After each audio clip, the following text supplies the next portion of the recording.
drafting patterns or pattern drafting, I want to show you the tools. I want to show you the tools that you'll be needing, alright? So basically you need your pattern paper. It comes in rolls in the market, and they have the black, and sorry, they have the white and the brown. Anyone is good, alright? You have your paper scissors. Please be mindful not to use the same scissors you use for your fabric, for your paper. Your scissors is going to go blunt, alright? So each time my students come for physical training, what I do is I give them 2 scissors, one for paper and one for fabric. So for the purpose of this training, more like my students, so you're not coming physically, but then I have to tell you what you need, alright? So you need 2 scissors, one for your fabric, one for paper. You don't want to use your paper fabric, your paper scissors for fabric or fabric scissors for paper.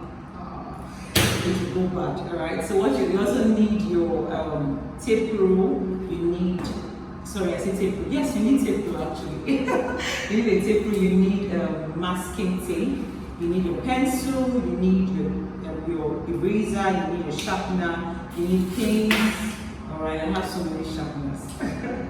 Okay, so you need your tracing wheel, you need rulers, alright?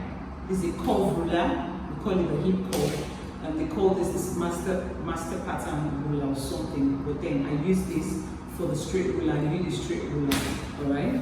Okay, and then you need a tracing mat.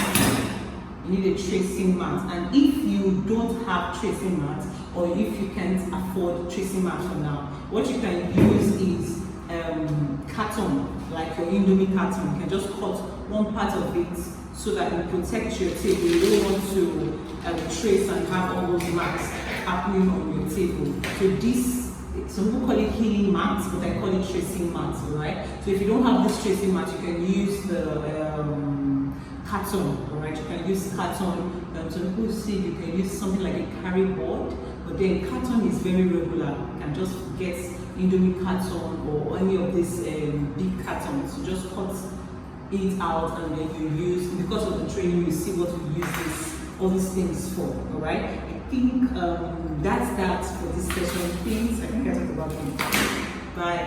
See you in the next session. Hi, welcome back to class. So in this session, we want to treat the basic skirts. Alright, so basic skirt is more like the simplest form of the bodice. Very simple and easy, straightforward, and I'm starting with that so that we'll start from the less complicated to the very complicated, alright? So in the next video, you're going to be seeing how we draft the front basic block, and then I'll show you how to draft the back basic block.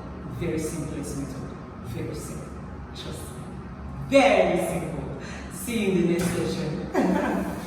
Hi, welcome back to class. So in this session, we want to treat our front skirt pattern, and there are some things I want you to take note. The measurement you'll be needing is the waist measurement, the waist to hip measurement,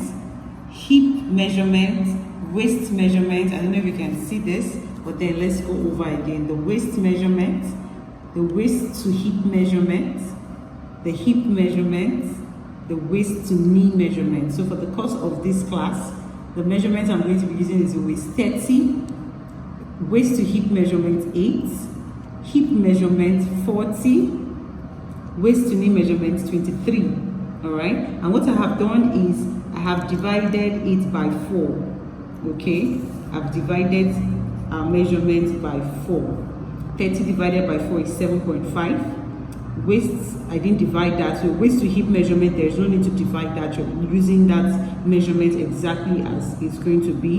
And then our hip measurement, our hip circumference is divided. So the circumferences are always divided by 4, okay?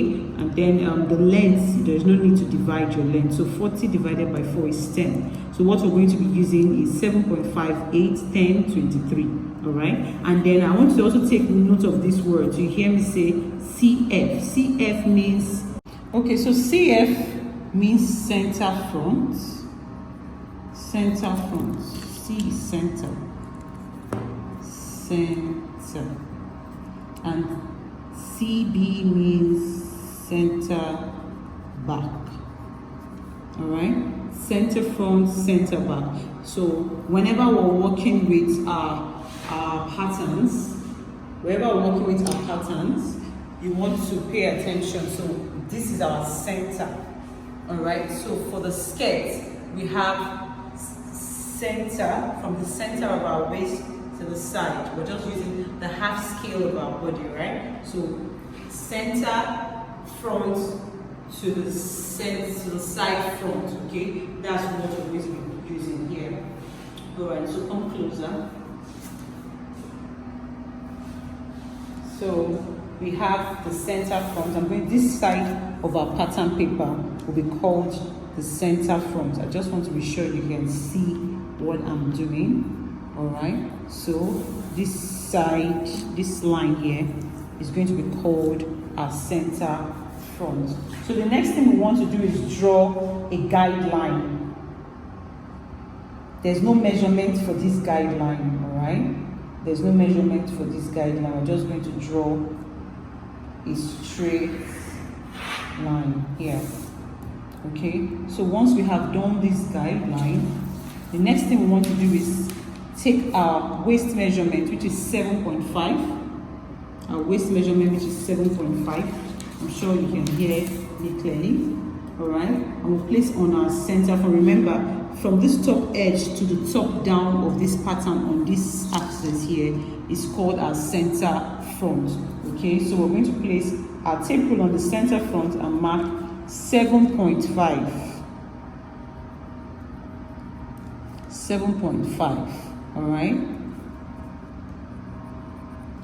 So once we have done that, the next thing we want to do is place our tape rule on our guideline and get our waist to hip measurement. Our waist to hip measurement is 8. All right, so you want to measure, because for skirts, clients wear skirts in a different, people wear skirts in different places. For example, I wear my skirt above my navel. Some people wear their skirt on their navel, while some people wear their skirt under their navel. So you have to pay attention to where your customer wears her skirt. You ask them, all right, where do you wear your skirt? So if you want to make a skirt for a client, you want to ask them, where do you wear your skirt? That's where you start measuring for them. All right, so you're going to be making a skirt pattern strictly for skirts. All right, you take that measurement. So if you say the client wears her skirt on the waist, on her navel, you take that waist measurement around her navel, and then from that point is where you take the waist to the hip measurement. So for someone like me who wears above my navel, I take my measurement on that axis, and then I'll take my measurement waist to hip on that side. All right, so pay attention to your client. But then if you're making a dress and your dress is that type that will have like a joining, all right, when creating a skirt that you want to turn into a dress, you stick to the natural waist. All right, I'm sure I've shown you how to take the measurement on the mannequin or on your client. When you're taking the measurement for the client, your natural waist is that axis that you can bend over that goes inside. So for the purpose of this pattern drafting, we will take our measurements from the high waist, all right, because we're going to be using this pattern alongside our upper bodies to create a dress block. Okay, but then let me know one so far so that I don't get confused. So back to what I was saying. So the next thing we want to do is we'll measure our guideline. From our guideline, we mark our 8. We mark 8 all the way. Alright, and then we'll connect with a straight line.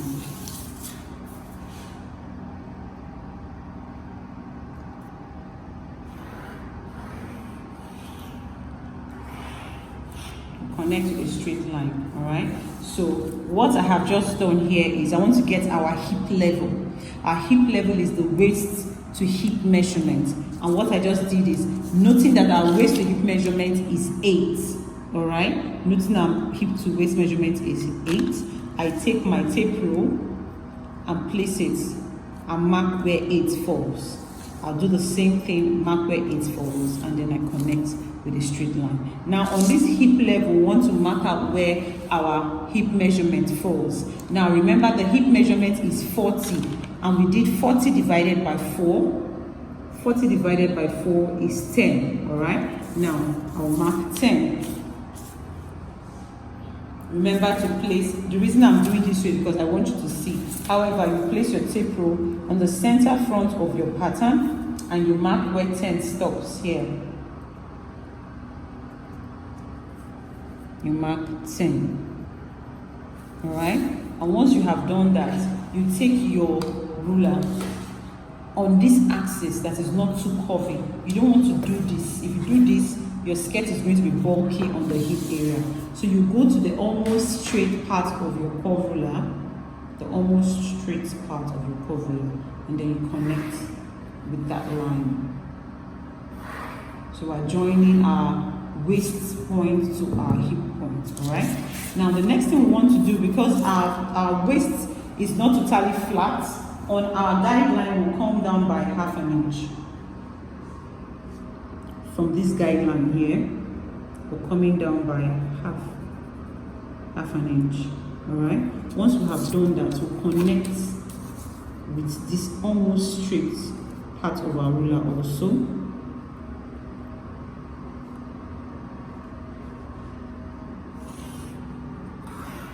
Alright? Once we have done that, the next thing we want to do is get our waist to knee measurement. This is our knee waistline. This is our waistline. Alright?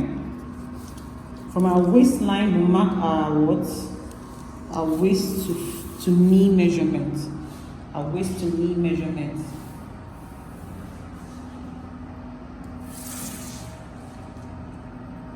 That's 23. I'm following my waistline measurement to get that. That's 23.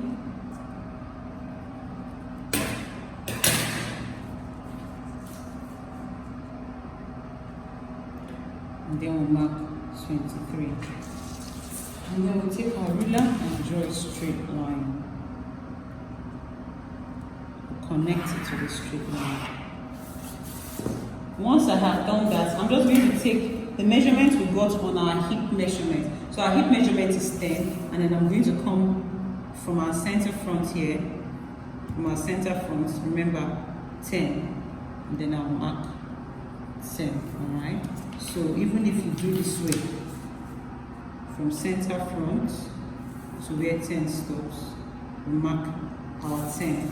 Once we have done this, we take our straight ruler and connect with a straight ruler.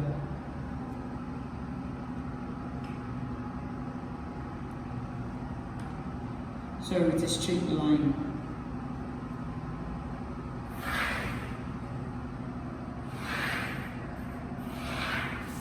Okay.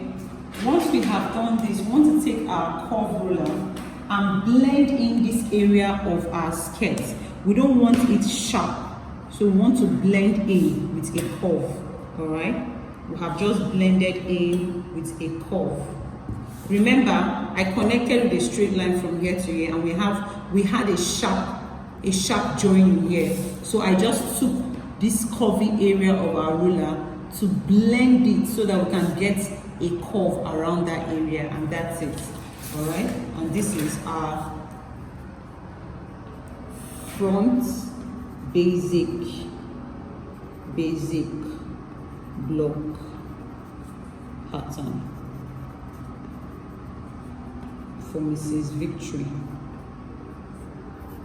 So you want to write your client's name so that you don't forget. So for the purpose of this, we're not adding any sewing allowance because we have the basic blocks. All right, when you're working on your basic blocks, there are no sewing allowances. But then when you want to create maybe a dress or a skirt or dress variations, that's where you add your sewing allowance. So we call that pattern that you're actually adding your sewing allowance. We call it working pattern. So we have the basic block and then we have the working pattern. On your basic block, no allowances needed because we're not sewing with it. Whenever we want to sew, we're just going to take our basic block and trace out on another paper, which we call the working pattern. That is where we do all our variations and then we add our sewing allowances. Alright? So what I'll just do is cut this out. In the next session, we're going to be treating the back pattern. See you in the next session.